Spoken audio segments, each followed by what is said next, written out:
Hey, so welcome everyone to our event. We have the Zero Waste Chef in the house today for our No Space for Waste in the Kitchen. This event is hosted by Acterra, Action for a Healthy Planet. We are a Bay Area-based environmental nonprofit.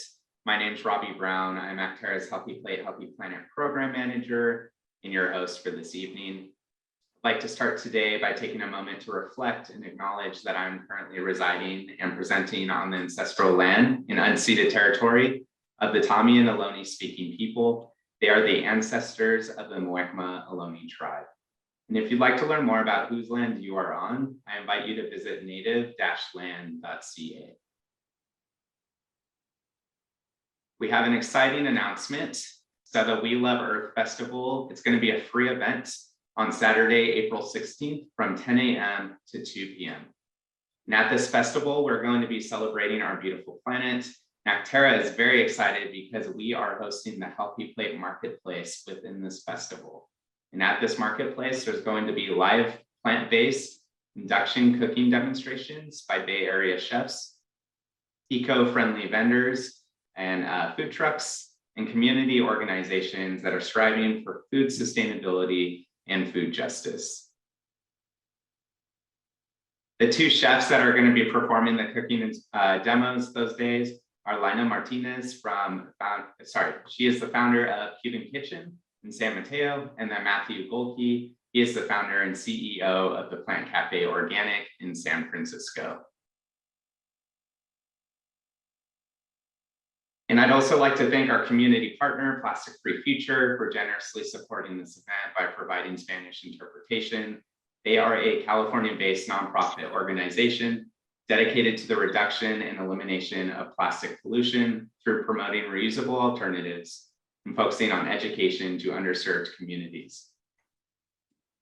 Now I'm about to introduce our guest chef and speaker for this evening. Before I do, I want to encourage all of you to keep your cameras on if you're going to be cooking. This is a very safe and fun place. Please don't be shy. If you do have any questions for our chef for this evening, go ahead and put them in the chat and we'll save some time at the end of this event to get to as many questions as we can. So our guest speaker and chef is Anne-Marie Bonneau, a cookbook author, blogger, fermenter, and sourdough baker who has lived plastic-free since 2011. And through social media, her blog, and her book, The Zero Waste Chef, Plant-Forward Recipes and Tips for a Sustainable Kitchen and Planet, Anne-Marie shows others how reducing their trash not only benefits the planet, but also satisfies their taste buds, improves their well-being, and boosts their bank accounts. She's a Canadian transplant living on the peninsula in the Bay Area. I'm going to go ahead and stop sharing my screen and hand it over to Anne-Marie.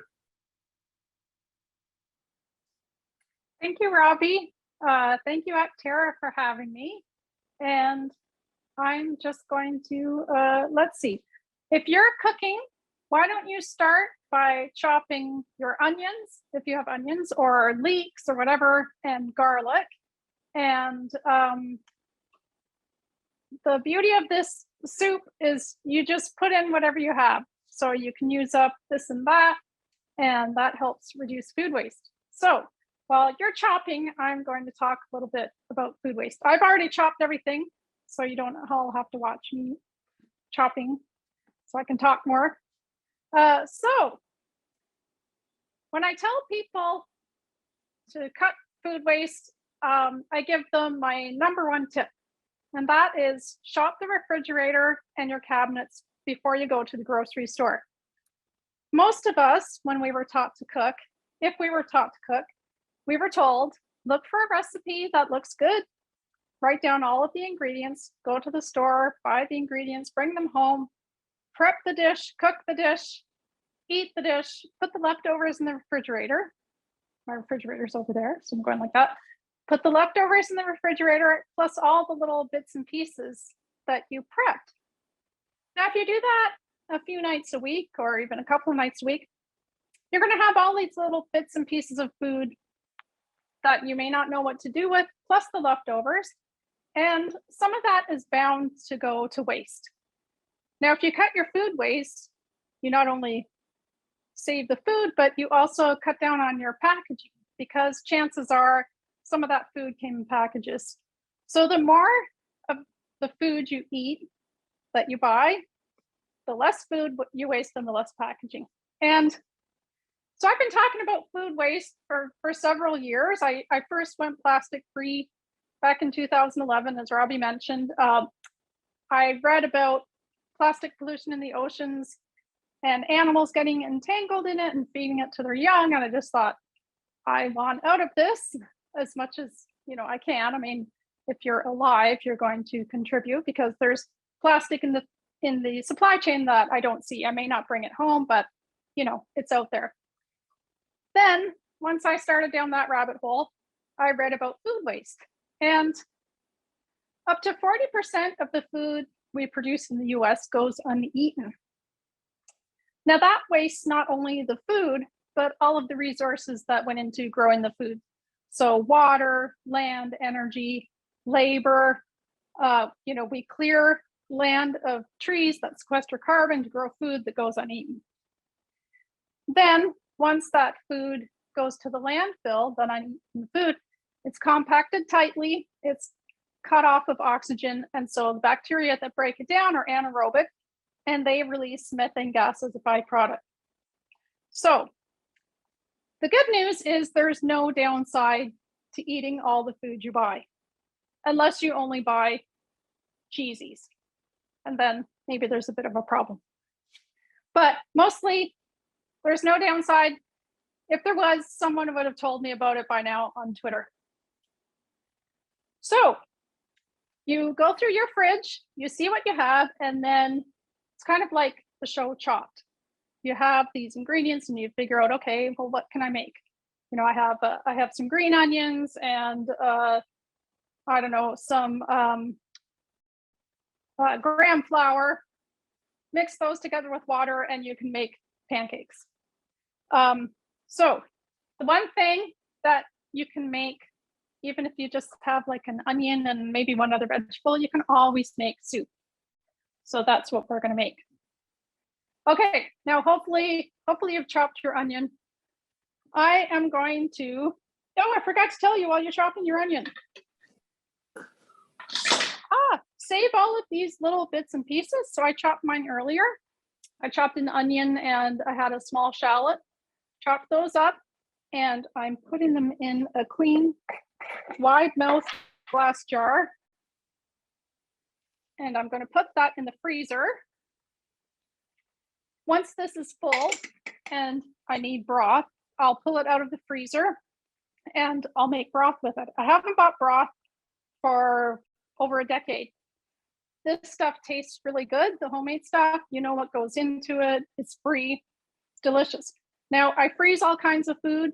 That's another food waste prevention tip.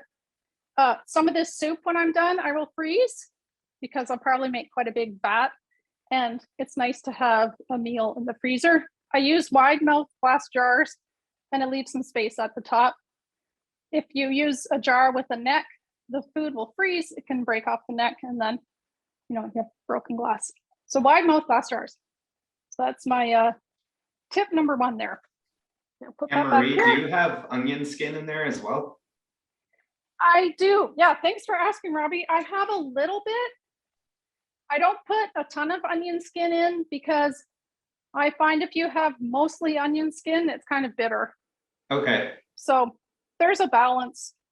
Mostly my little scrap jars have lots of onion ends, like the little, these little bits. Mm-hmm. Lots of those, celery, carrot,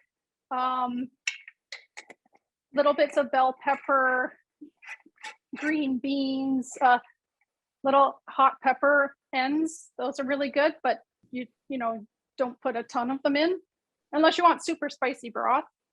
I put broccoli and cauliflower, just little bits. You don't want tons and tons. If you have some herbs, put some herbs in, but again, not a ton because you'll overwhelm the flavor.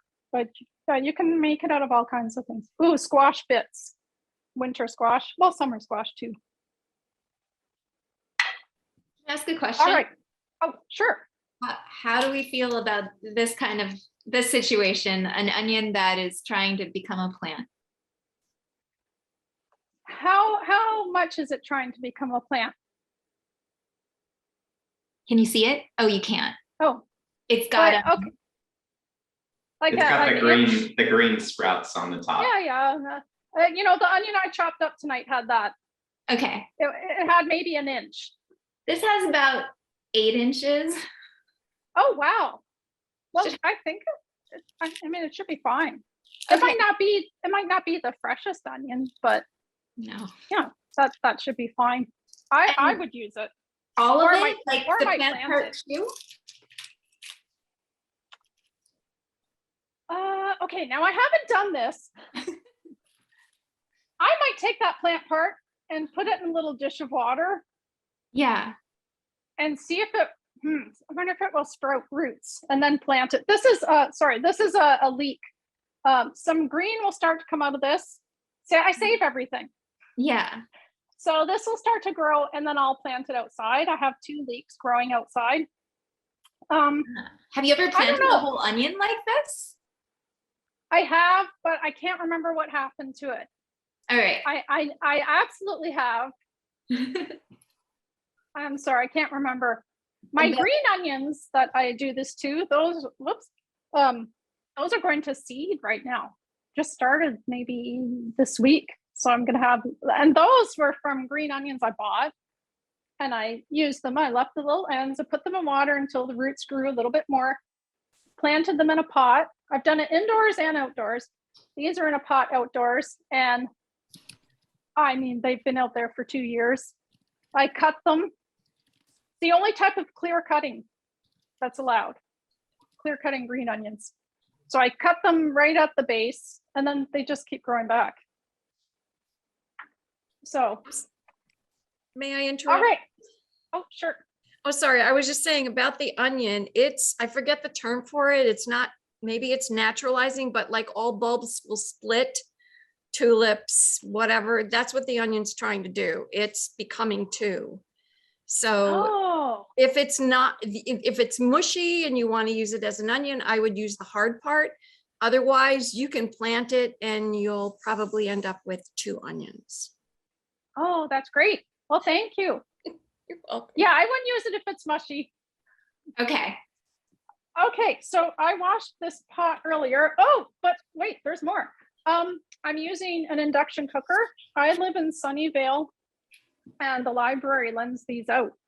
The library has 14 of them and you can try one and see how you like it. I really like it. We have a gas oven over there and I can't just rip out my gas oven and throw it out because it's not that old, but I wish before we had bought it, I knew about induction cooking because it works so well. It's energy efficient. There are no fumes. There's no methane from this leaking into my house. And I really like using it. I have tested heating water on gas and on this, and it heats really quickly. I actually timed it. So you can use this induction cooker. Oh, the other thing is it heats up the pot only. So if you put a small pot on this, it's fine. The whole thing doesn't heat like with gas or even electric, with the coils. So it just heats the pot only, and which heats contents of the pot. So it doesn't heat the surrounding area and heat your kitchen up. So that's my little spiel on induction cooking. So I'm going to turn this on now. I'm going to put this on medium or medium high. Yeah, it might be a little too hot for induction. Anyway, you know your oven, or you all know your stove. So I'm going to turn this on. I'm going to do medium high. It says it's 375. And I'm going to add a couple of tablespoons of olive oil. I'm going to heat that up. Oh, this is my moisturizer. It's really nice. So when I have a little that spills on me, I just rub it in. So I have my garlic. I minced some garlic. I have an onion, and I have a shallot. And then I'm going to saute that until it softens for about 5 minutes. Then I'm going to add some herbs. Now, this is from another event. We're big Star Trek fans. So I bought this for another event this time. And I put it in water, hoping some roots would develop. And they didn't. And it's been a while, so I don't think they are. So this doesn't work with every herb you buy. Also, I think it depends. I did get this at the store, and I think the stuff at the farmer's market I've had better luck with. Now this is rosemary. I picked a piece at a friend's house. Actually, I picked a few pieces. And I put them in water, and a couple of them sprouted roots. This one I potted, and it was just a little thin thing. Now it's getting bushy, and it started to flower this week. So, and that's been indoors all winter. So like I said, I use everything. I love fresh rosemary. It's one of my favorite herbs. And it's a perennial, which is really nice. I have a question. Sure. I have some parsnips that sat around and started to grow roots. Should I use them for the stock, or for the future stock, compost, or for this soup? It's up to you. Whatever oh, I've got to get my onions in. I'm starting to get splattered. I'd say it's a personal preference. Even if your parsnips or carrots get a little bit bendy, if they're not super stiff anymore, they're still fine for a soup. They're perfectly edible. So Okay. parsnips are delicious. I might put them in the soup. Okay. Okay, now what I'm gonna do, I'm gonna saute this for about 5 minutes until it softens.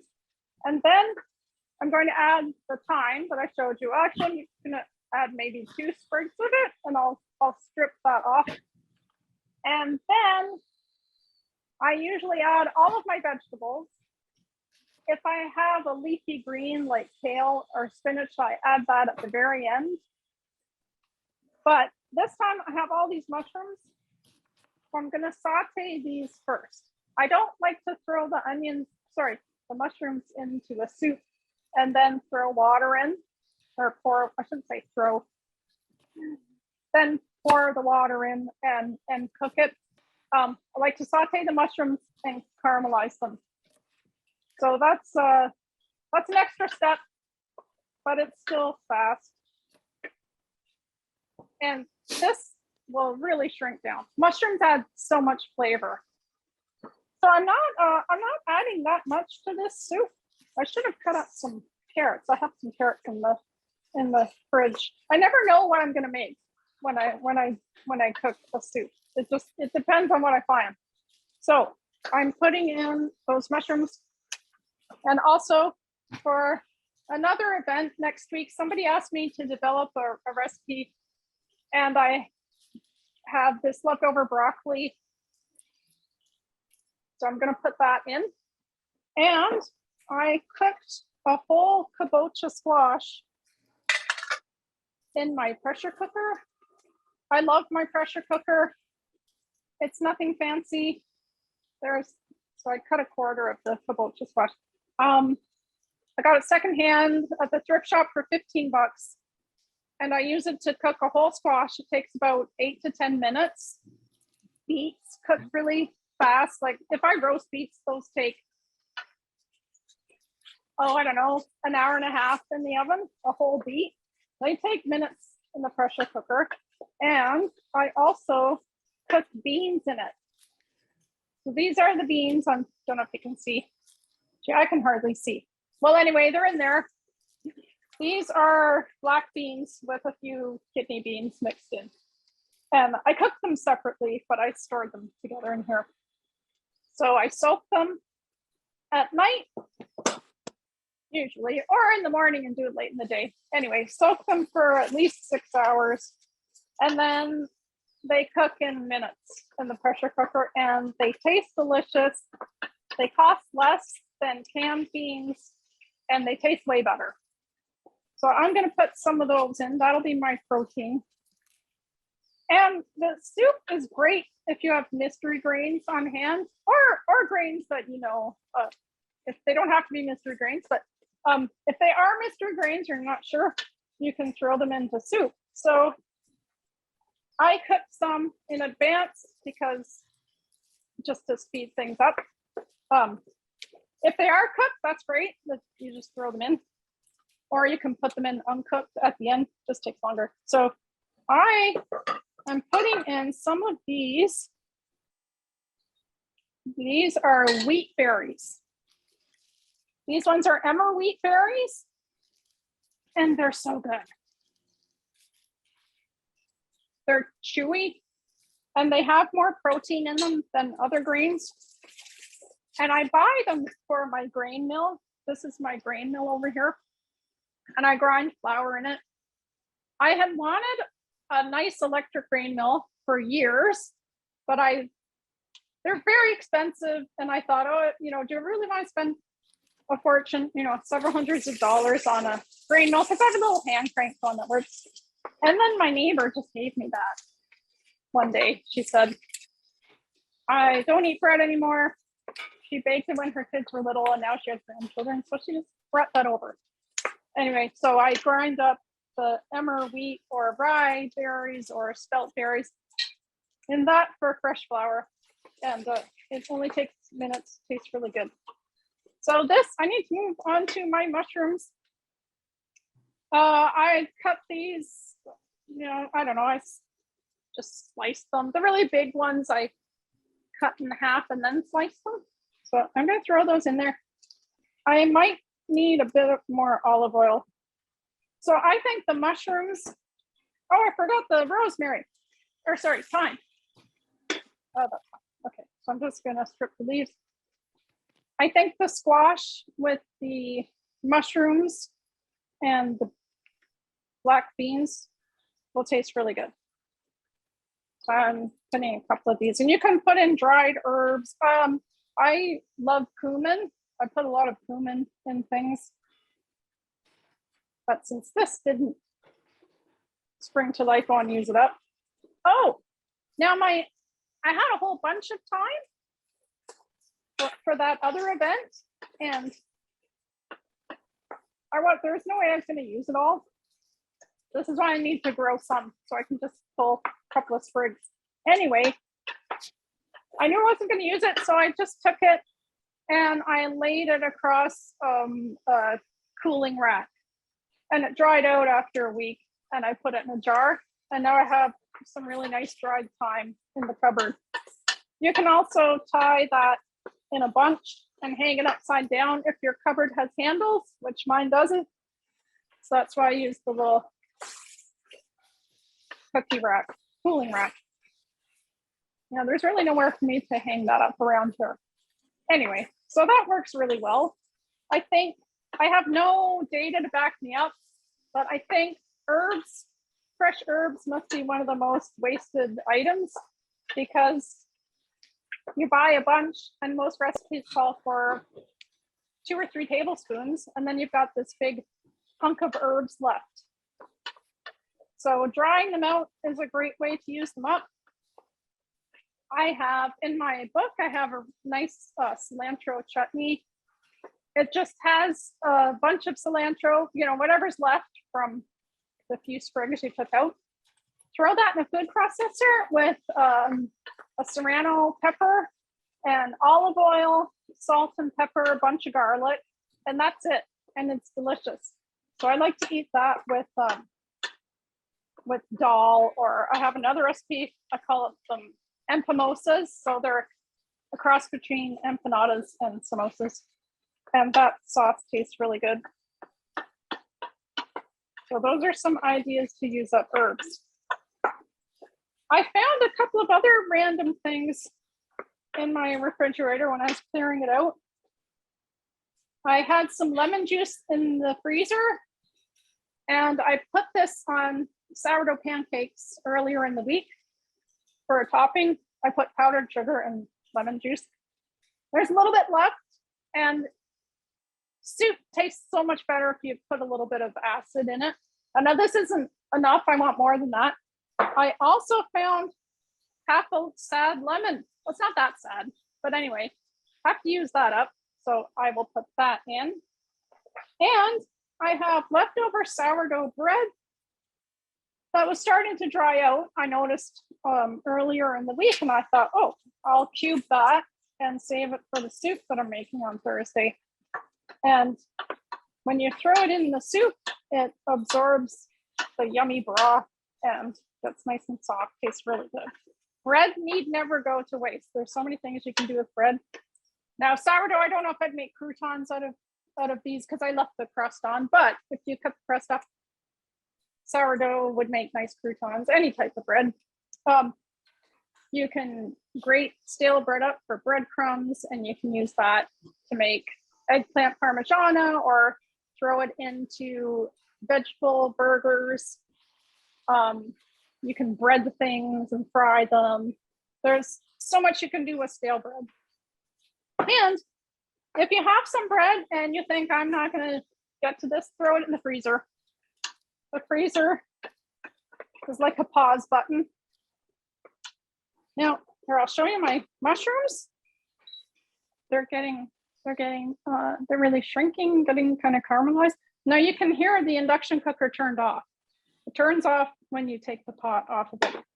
And, oh, it's not going back on. There we go. So this smells really good. Now my kabocha squash, kind of wish I had taken more out of that one. So that's nice and soft. I'm going to throw it in here and kind of mush it up. And that will make my soup kind of creamy, which is really nice. So creamy without adding any actual cream.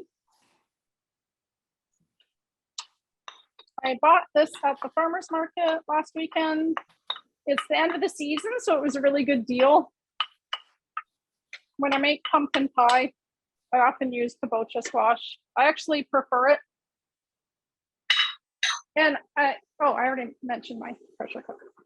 Okay, so I'm kind of, I don't know if you can see, kind of mushing this up.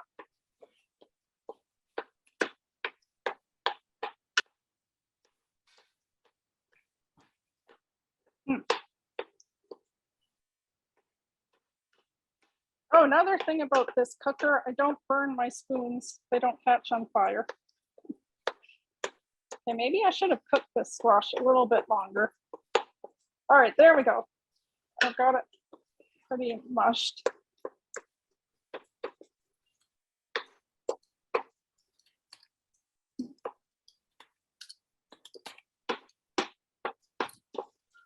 I also thought about adding cashews to this. That's another thing you can do. You can, after you cook it for a little while, you can take the broth out, take out some broth and soak cashews in it, puree that and throw it back in, and you have like a nice nutty flavor and it thickens it up. So there it is now with the kabocha squash and mushrooms. Now I'm going to add the broccoli. I guess that's the only other vegetable I added. Okay, some broccoli. And I'm going to add just enough water to cover this. Give it a little stir.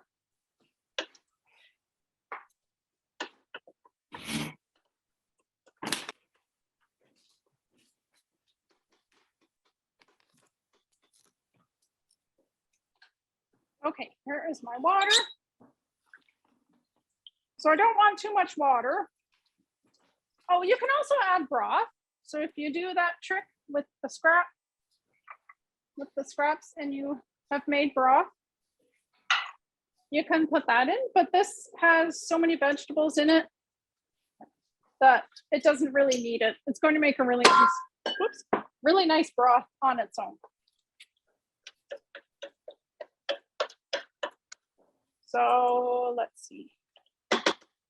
There you can see it's just barely covered. Mushrooms, or sorry, broccoli. While that cooks, they're gonna shrink down. There'll be plenty of water. So put the lid on it. I'm going to turn the heat up.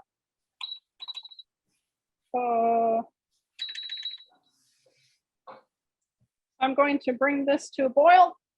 As soon as it comes to a boil, I'm going to turn it down to a simmer and cook the broccoli for, I don't know, 10 minutes. Potatoes will be great in this, and I have some. I should have cut up some potatoes. Put the hard stuff in first, and then, like I said earlier, if you have something like spinach, put that at the end. Or let's say you have, I don't know, corn. It's not the time of year, but suppose you have some corn, you'd put that in a little later. You'd cauliflower, hard things like that, carrots. If you have those and something softer, so you'd put the hard things in first. And then the other things that take less time, put them in later. Oh, salt. Gonna add some salt. Let's see. I'll start with, oh, I don't have my measuring spoon. Okay, well, or I'll put a large pinch. That is a pinch between your thumb and forefinger. So I'm gonna put 2, which I think that's probably quarter teaspoon. I'm probably gonna want more than that, but anyway. And I'll put a little bit of black pepper. It's already starting to come to a boil. This thing is efficient. After it does that, I will add the beans, which I thawed out last night, and I was worried because when I looked at them this morning, they were still frozen, but now they're nice and thawed. I'll put all my beans in. I'm not going to put all of these emmer wheat berries in, but I'll put a bunch of them because I want to eat some of them. I love them. They're so good. And and I also, at the end, I'm going to put in my vinegar. So I have to tell you about this vinegar. I make scrap vinegar out of apple peels and cores. I have to start some tonight after this. So these I kept in the freezer because ordinarily I don't peel apples unless I'm making a pie, and I haven't made an apple pie in a while. But I don't eat the entire apple. My husband doesn't eat the whole thing, so like I'll find cores and I freeze them. When I want to make scrap vinegar, I'll put those in a jar. So this won't be I'll put them in a bigger jar than this, maybe like a jar this size. And I will add a spoonful of sugar and enough water just to kind of cover everything. So there's lactic acid bacteria on the apples. In the freezer, they don't die. If I boiled them, they would die. Heat will kill them, but freezing doesn't. The bacteria going to eat the sugar that I put in there and the sugars in the apples, and they will excrete acids and gases, and my concoction will turn slightly alcoholic and then vinegary, and then I will strain it and I'll have scrap vinegar. So it's not as strong as apple cider vinegar, but it's good. It's strong vinegar, and it's very handy. I use it to clean or to rinse my hair. If it's really strong, I cook with it. Now, last summer, I made Tapachi. That's a recipe in my cookbook. It's a Mexican drink. It's absolutely delicious. Made the same way with pineapple peels and cores. So the parts you would ordinarily throw out. Oh, this is boiling. Okay, I have to turn it down. And I'm going to give it like 10 minutes. So you ferment this drink. It's absolutely delicious. It's so easy to make. And after you drink it, you can make a second batch with the same peels and cores because the pineapple is pretty potent. Then you can make a third batch. by that point, there's not as much life or flavor in the pineapples. So I make vinegar. Last year when I did that, a mother of vinegar spontaneously formed on my pineapple scrap vinegar. And this is one of her children, this mother of vinegar.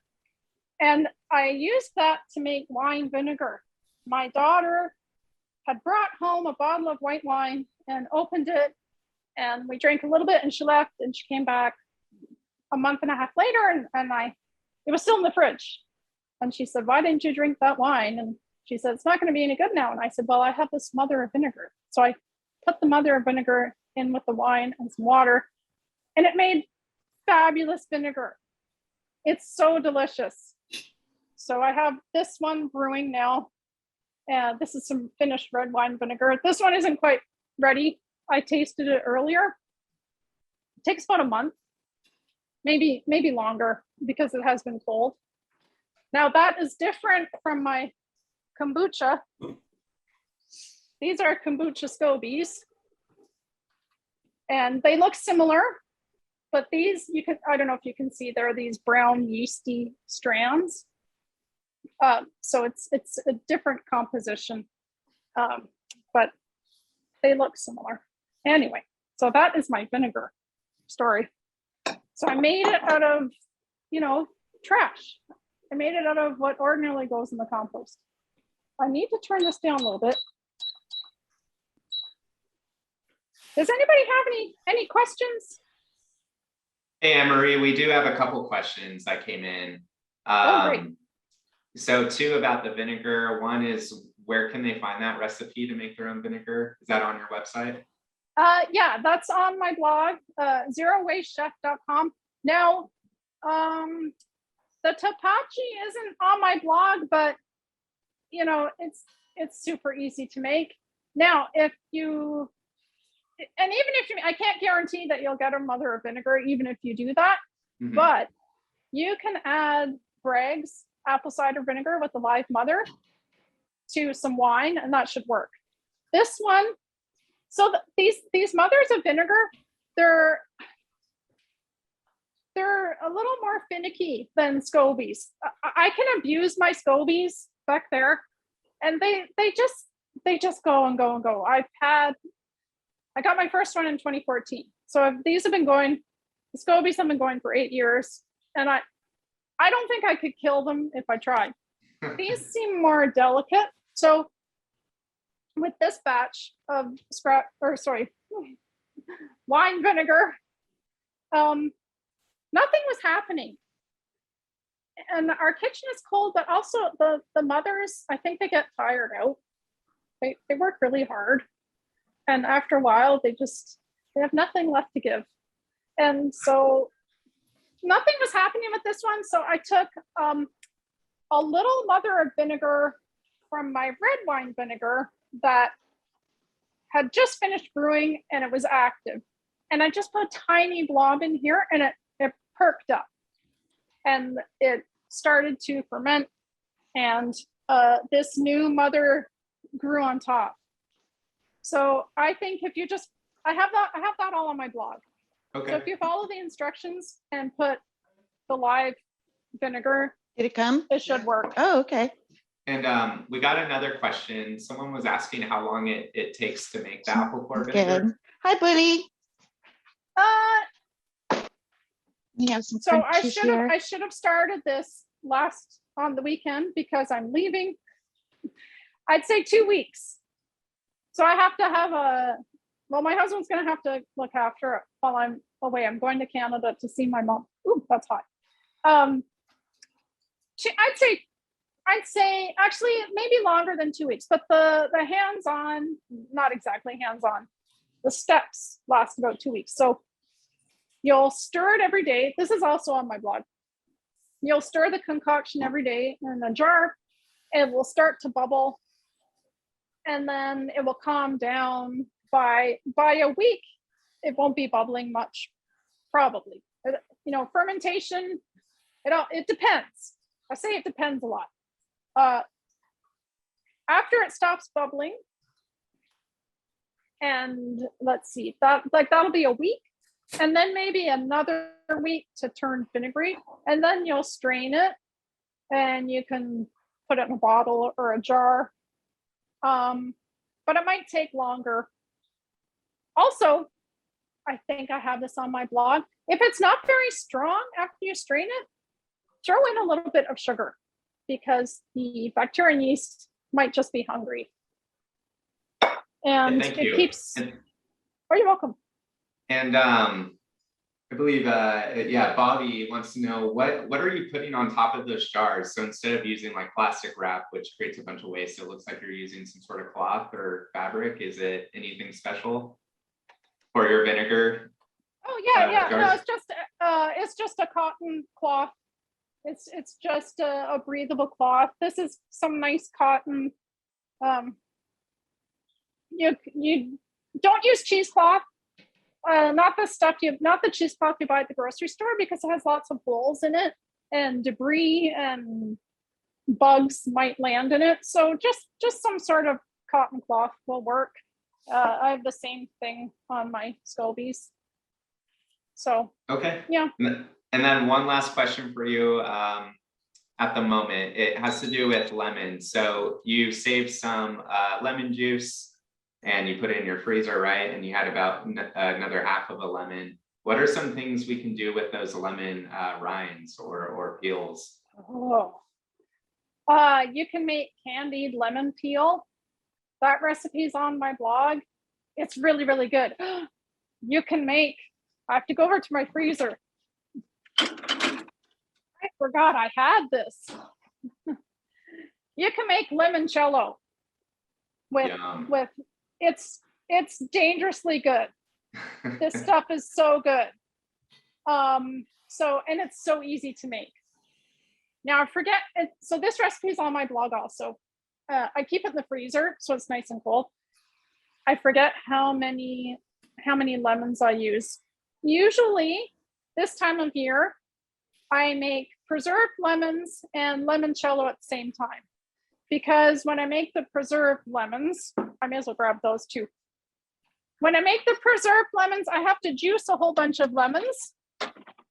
So you stuff lemons with salt in a jar and you top them with more lemon juice. So I have to squeeze all these lemons. Well, while I do that, I may as well peel off the rinds too and do something with them. To make the limoncello, you soak a whole bunch of rinds. Be careful not to remove the pith. You just want the zest. So I use a lemon peeler or vegetable peeler for that. And then you just get the lemony part. Stuff them in a jar with vodka. People have told me you can also use Everclear. I've only done it with vodka. And you let it sit for at least 4 days. I let mine sit for longer, usually just through neglect. I'm busy doing other stuff. Then you strain it.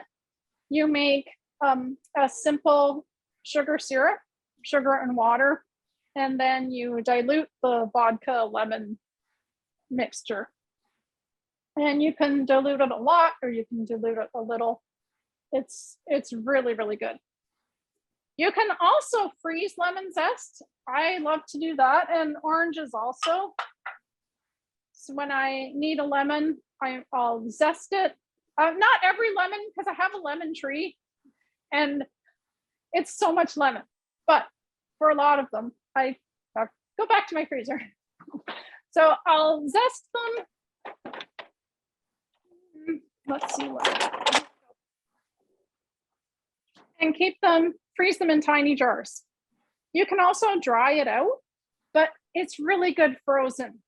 It has a ton of flavor. This is orange zest. I have a sourdough discard vegan chocolate cake on my blog. And lately I've been adding orange zest to it and a handful of chocolate chips. The orange zest is so good. It just makes a huge difference. And when you have this in your freezer, you can throw it into cookies or, whatever you're baking, it'll add a ton of flavor. You can also throw some rinds in with roasted vegetables. Apparently they repel pests in the yard. I haven't tried that, but that's what I've read.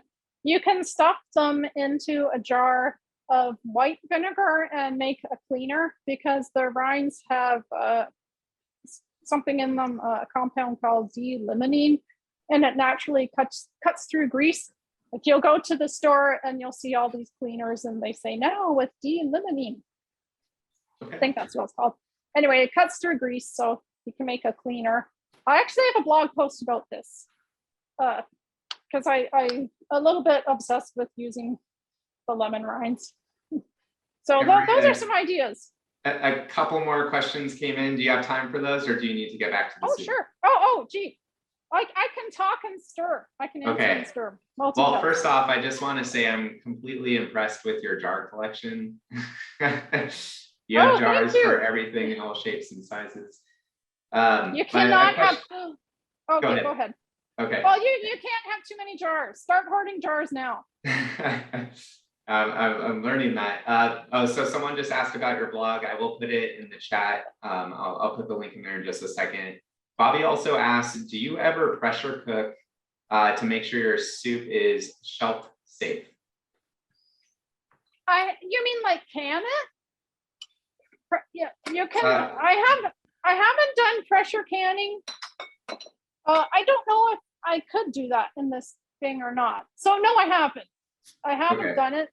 But I know people do it. Okay. And yeah. And then I have another one for you. So you said you put some squash in there to replace cream, and it was like mashed squash. Does that really change the texture of the soup, or not? so much? Yeah, it does. It does. Okay. It really thickens it up. Oh, another thing you can add to soup. I save the cooking water from potatoes. I freeze everything. We're in a drought. So, I save all of this water, all of these cooking liquids, and I'll put them in soup. But it thickens it. So like, and even the broth from the beans, that thickens soup also. So if you cook some dried beans, and you strain out the broth because you don't need it for something, save it and freeze it and use it another time. Someone just said that potato water is great for making bread. Yeah. And I know It's you love really bread. good. I have a recipe on my blog for it's sourdough potato focaccia. Hmm. It's potatoes and bread, but all in one. I'm sold. I could go for that right now. and then All someone right. wants to, oh, sorry, just one last thing. Do you have a name for this soup? Shop the fridge soup. There we go. Thanks. Yeah, it's on my blog. It's basic. The directions, the ingredients are always different, but the instructions are the same. So saute the onions, garlic. If you have mushrooms, do them next. Then the vegetables, the water, add cooked beans or cooked lentils and the cooked grain. Or you can, well, anyway, it's all on my blog. But there's a soup formula. So I'm just adding some of these cooked, the emmer wheat. Are there any other questions? None at the moment. I do see a few people cooking though. I would love to know what they're Oh, putting that's in their great. soup. Yeah, I'd love to hear what people are putting in theirs. This looks really good, I think, if I don't say so myself. And it's kind of chilly right now, so it'd be nice to have some soup tonight. I'm going to add my lemon juice.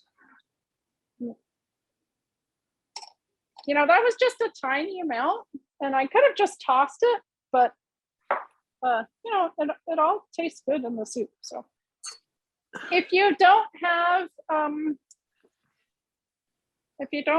a juicer or one of those reamers, you can use a fork, and you put it in the center of the lemon and twist and squeeze, and you'll get all of the juice out of the lemon. Nice. question. Is this, I mean, if I stick this can of beans in there, is that something I would need to cook more? No, because the beans are already cooked. So you just want to heat it through. Okay. So just put them in, and you might have to heat it for maybe, I don't know, 10 minutes. Not that long. Oh, and I'm going to put a splash of my red wine vinegar in. And I should taste this. It's when you cook like this, you want to taste it a lot. When you're not really, it's a non-recipe recipe. So you want to taste it. I think this is going to need more salt. When I cook my beans, I don't add salt usually. If I did, then, I'd have to keep that in mind when I'm adding salt to this. But okay, here's my spoon. So I'm just going to taste that.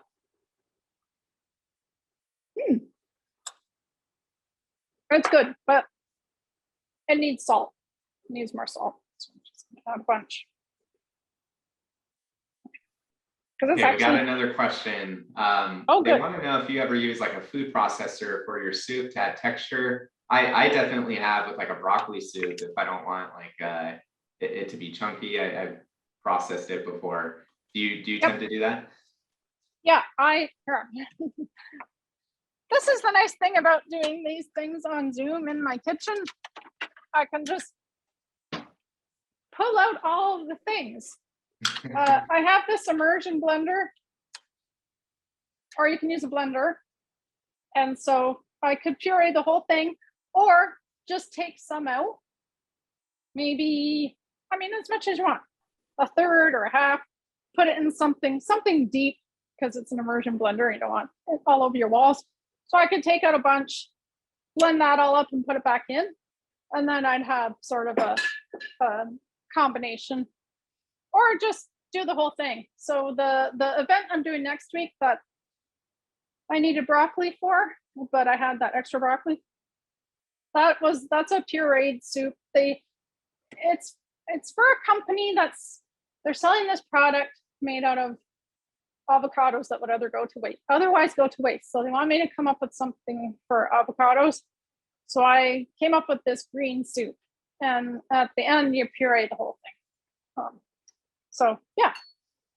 Or if you don't have an immersion blender, yeah, food processor or a regular blender. So maybe I'll do that with this after. Oh wait, no, because I added the wheat berries. If I was going to do that, I would do it before the wheat berries, because I put them in there because I love that texture. They're really chewy and toothy.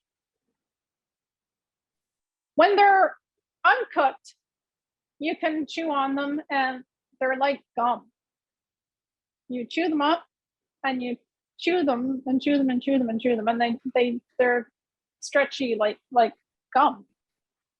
They don't taste like anything. They don't taste like, bubble gum, but they have that consistency. I think that's what people chewed in the Depression.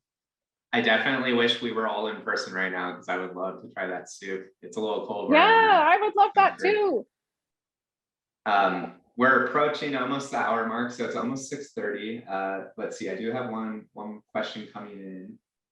Oh, they're still adding to it, so we'll give them a second. Let's see. I should taste this again. So Stephanie asks, I don't have cooked grains or sweet potato. I was wondering if I could add couscous, or could I shred the sweet potato? Maybe that'll help it cook faster.